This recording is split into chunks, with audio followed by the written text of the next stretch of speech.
Okay, what are some of the things that you need to do as a parent, also as an educator, those of you on the group? Because I believe that what I'm about to discuss, and I covered it yesterday in the summer workshop series. I mean, a lot more information, but this is sort of a condensed version of one aspect of what we discussed yesterday. Um, But one of the things that you really do need to be mindful of with regards to your child's IEP or IEPs for children within your classroom is whether or not we're overdoing it. We're overdoing it on accommodations, or we're overdoing it on aids and services to the point where these well-intentioned accommodations and supports are not impeding or becoming an impediment to your child's progress. And the one thing that we need to sort of start with is what the legal standard is with regards to how we need to develop IEPs. How do we define a free, appropriate public education? And the Supreme Court a few years ago, we have a new standard through the Andrew F. Supreme Court decision. And so one of the things that I wanted to sit there and touch on, and I know it's a little bit blurry, but bear with me, is this aspect right here. The Raleigh decision, where this is the word up here, the Raleigh decision was the governing aspect or the definition or the guidance on what a free, appropriate public education was throughout the 80s up until just a few years ago when Andrew F. replaced it. But what you need to understand is that a child's IEP need not aim for grade level advancement if that is not a reasonable prospect. But that child's educational program must be, and I love this part, that's why I'm discussing it, must be appropriately ambitious in light of his or her circumstances, just as advancement from grade to grade is appropriately ambitious for most children in regular education. The goals may differ, but every child should have the chance to meet challenging objectives. Okay, now this is important because this is also, by and large, what's called the holding. Now the holding, is something, it's actually written a little bit differently, but the reason I'm pointing this out is I like this sentence. Must be appropriately ambitious in light of your child's circumstances, okay? In light of your child's circumstances. What does that mean? Well, it means a lot. Guys, we're going to be hopefully launching next week the web page that's going to include all of our on-demand videos to date. We're going to keep adding those to have a whole library and catalog that is easily searchable and things like that.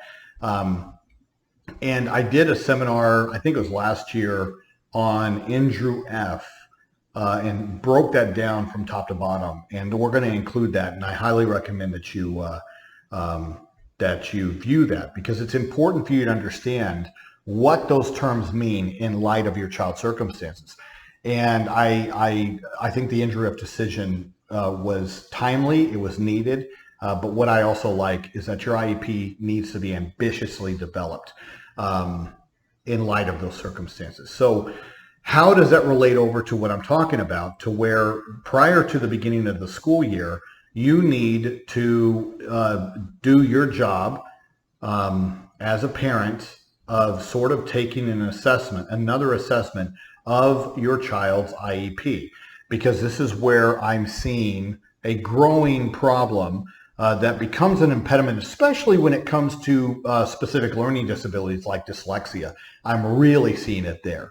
But I'm also seeing it in other places that then disrupt least restrictive environment, placement, location.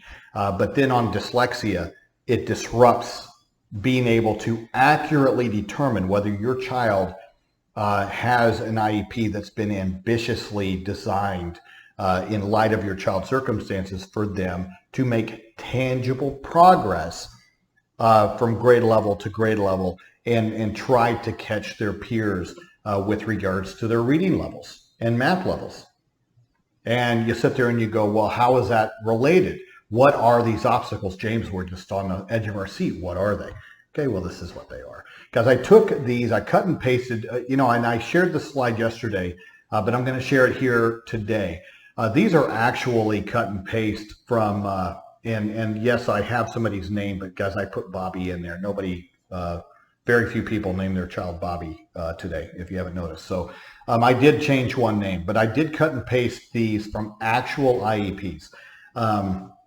And these are accommodations for testing, but then there's a difference between accommodations for testing, those things that your child only needs when they're being assessed or tested, okay? Then you have what's called supplementary aids and services, and those things are those things that your child needs on a daily basis or a weekly basis throughout the entire school year. Now, can they be accommodation? Yes, of course, there are accommodations. They're going to be aid supports and services that are needed to support your child's special education program, either in the general education classroom or the special education environment, or both, if your child goes back and forth. So that's what you need to understand. There's accommodations for testing that you need to keep your eye out for within your child's IEP, but then there's also those areas of supplementary aids and services that are there, that would be there to provide your child supports and services daily or weekly throughout their school year. Okay, so that's where you need to turn your attention. So these things can be both. They can be both accommodations for testing, but then also something they need on a daily or weekly basis. Okay, so let's say, I think yesterday I used the example of dyslexia. Okay, how could these things, that are well-intentioned and good, because guys, let me go back so you can sit there and see my face again, so I can sit there and tell you I like, support, and agree with accommodations, supplemental aids and supports that are balanced so that they are exactly what the child needs, but isn't overkill, isn't too much, to the point where now either the parent or the district or both, being the IEP team, are now creating too many accommodations, too many aids and services, to the point where it becomes a wall to the child's progress. It becomes an impediment because now these accommodations are masking. It's a crutch. Now we're not helping the child tangibly make gains, ambitious gains, in light of their circumstances because of these accommodations. And you sit there and you go, well, where do these accommodations come from? Guys, I can't tell you how many times nobody has a clue where these accommodations or these supplemental aids and services come from. They just sort of, appear. Of course, they had a beginning, but this is why when we do a review, an analysis of an IEP, in preparation for filing a due process to advocate for our client, we ask for 2 or 3 years of IEPs, because what I'm trying to do is find out and determine where the problems started. And sometimes it goes way beyond 2 or 3 school years. And in those situations, the child's had multiple different teachers, maybe even moved to a different school, even moved to a different state, and they use those accommodations or things in the IEP and just insert them in the new state. These things, most of the time, are accidental collision of good intent. Accidental collisions of good intent. Well-intentioned supports that the school staff, including the parent, believe that the child needs. And a lot of the times, it's not hard to convince a parent that your child needs extra supports and accommodations because you love your child. And you're sitting there going, of course, I think that that's good for Bobby. I'm going to use Bobby because I have Bobby in there. I think that's good for Bobby. But at the same time, if you look at it, for example, guys, I shattered my ankle in high school pole vaulting. Yes, I was a pole vaulter. And so they had to sit there and put it back together like Humpty Dumpty, and it's just screws and plates still. And I was in a full cast for 9 months, and so I had to use crutches. And the big concern was, it would affect my posture. It was overuse long term, the atrophying of my muscles, things of that nature. Those were concerns. Not to overuse the crutch, to use the crutch as long as I needed the crutch, and then get on with making sure that I do not inhibit my rehabilitation and my progress. It is the same thing with accommodations and supplementary aids and services. You need to balance and identify through your analysis, through an IEP team discussion, what is it that your child absolutely requires in order for them to be supported. Not overdoing it to where those things now become an obstacle to where the school, because there are going to be schools, guys, that there are going to be administrators, there are going to be teachers, they're out there. I'm not saying that they're in the majority by any means, but there are systems that have been trained to purposefully over-accommodate because they're able to mask progress. This is how these children magically progress grade level to grade level where parents are largely clueless. And I think a lot of parents started cluing in and waking up because of COVID last year. Now all of a sudden, a lot of the responsibility fell on you as a parent, and you came to the horrible reality that your child was multiple grade levels behind, and all those things that the school said that your child could do, they couldn't do. And so everybody's sitting there going, well, wait a minute, this doesn't make sense. How is that possible? And this may be actually true for the school too, to where even the staff were like, oh my God, I didn't know. Well, why is that? Because when you have a child, for example, let's take dyslexia that has a written expression deficit, okay?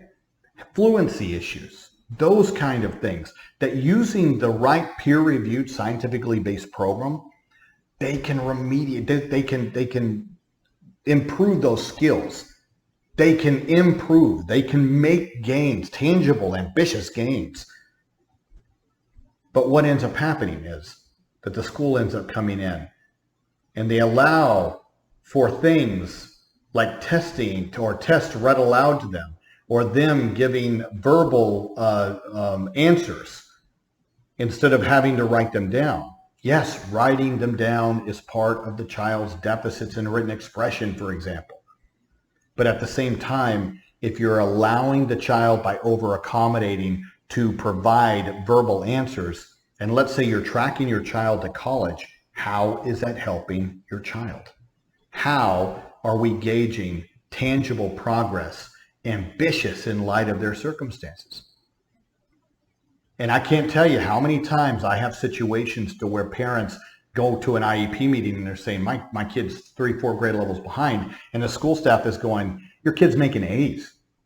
I just was in a meeting like that a few weeks ago, where this child is 4 or 5 grade levels behind. She's in high school. And then what we ended up finding out is that they were using a small group instructional model to where the teacher was instructing. She was in a small group. She found a small group with very smart students. She was able to fly under the radar, do a lot of group work. All the group work was turned in. I'm not saying it's cheating because it's a different model. They were instructing or working off of each other. Not necessarily a bad thing, okay? We do learn from each other. I get that. But they also used the model to where if the students maintained a certain grade point average, like many college classes, they didn't have to take the 9-week exam. And if they maintained a good average, they didn't have to take the semester exam, because it was presumed that they knew the material because they were making A's. So this girl had never been individually assessed, not in a couple school years. And so they didn't have any data, the school didn't, to support that there was any kind of alarm, that there was any kind of issues. But the parent was like, she can't do these things. She is behind. She is multiple grade levels behind. And you sit there and you go, well, how is that an accommodation? Well, it's not necessarily accommodation. I think it is. But the other issue is that everybody was sort of clueless. It wasn't intentional. It wasn't like the school was setting out to sit there and go, well, screw this. We're going to pass her grade to grade. They were using a model, and they did not think it through as to how They were making errors in not having the necessary probes, individual probes, to ensure that all the students knew the material. Because she was maintaining a good grade point average, she didn't have to be individually assessed. So therefore, nobody caught on, except for the parent, but the school wouldn't listen to the parent because they were looking at arbitrary grades. Now they're looking. Now they realize that that was an error.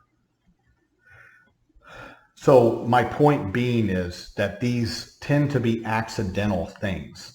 They tend to be things that the school staff are trained, hey, we need to put in supplemental aids and services. And, you know, because we have a lot of educators that are overworked, have a lot of students that they're responsible for designing IEPs, then we're prone as human beings, guys, to get stuck on stupid. Myself included, you know, to where, you know, this is just mundane. It's every day. We do it in the course of the day. We don't really think about it. We don't keep our minds fresh, and we tend to get lazy, and we tend to do the same things over and over and over again.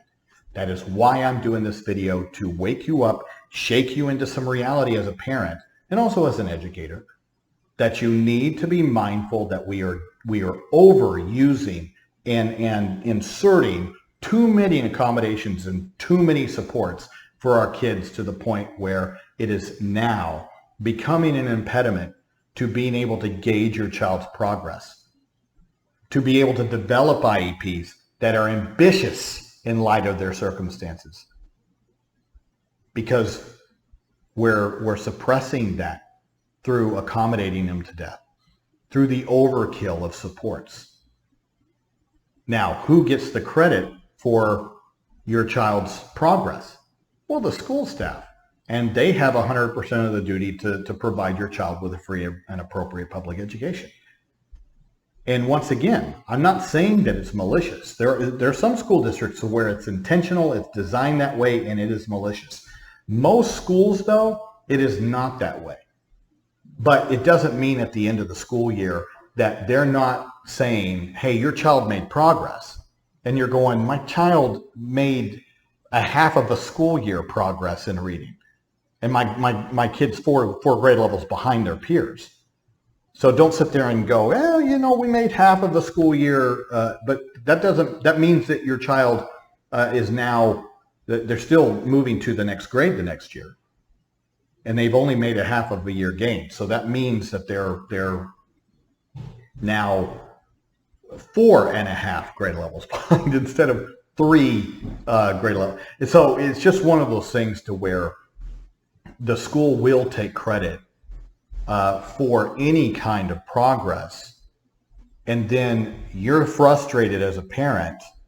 The school doesn't understand what you're complaining about, but understand what some of these things are that are impeding an open discussion and an open understanding about what needs to happen, and also what's masking your child's deficits at school. Remove those things. I'm not saying remove all of them. Remove the things that are an impediment. Accommodations are needed, absolutely needed. You need to balance those with your child's deficits, with what the peer-reviewed scientific approach is, so that we're using the peer-reviewed scientific teaching methods and approaches for your child to make gains. That any kind of accommodations or crutch, so to speak, that is there is only being used when absolutely necessary until your child is able to make those gains. And so if your child, let's say, has a specific learning disability, then I would look to see what reasonable accommodations are provided on a college level. And that's what I would work toward trying to bring my child up to. That level. This is the bare bones of what a college would recognize and provide. Don't do more than that.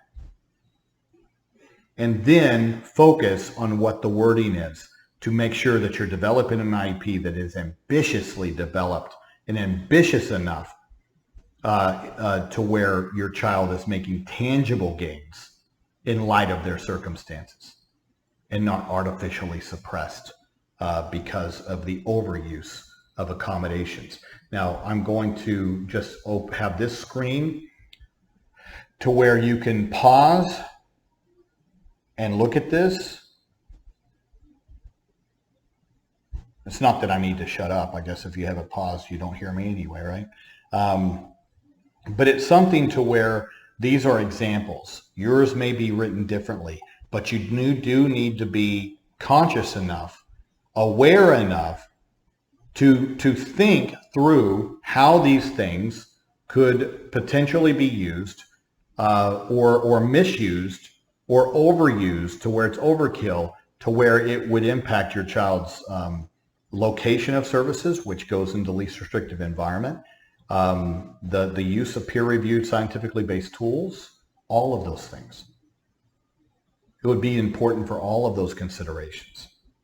And if you don't understand why they're in there and why they're being used, you need to call an IEP meeting. You need to sit down with your IEP team and you need to say, hey, I didn't catch this stuff before, and I'm trying to become a better advocate for my child. So let's discuss these accommodations for testing and the supplemental aids and services that are needed for my child on a daily basis. Because we really haven't reviewed them. You know, they just sort of appeared over the years, and I haven't said anything because they look good. And I never understood the connection between these things and the potential impediment to my child's tangible progress. So let's discuss those. And I can tell you, be mindful of any team that protesteth too much. They really want those accommodations in there. When you're sitting there going, well, it doesn't make any sense. Why would you do it this way? Because if they're protesting too much, it's because you busted them. And they know by removing or rewriting that accommodation in a different way, that it would now expose their failures. Now it would produce data that would be definitive that your child is not tangibly making progress and that the IEP was not ambitiously designed in light of their circumstances. And if that's the case, if they're fighting you on simple changes to accommodations so that where they're not over accommodating your child, then you need to be strong in response because they're doing this for their benefit, not for your child's benefit.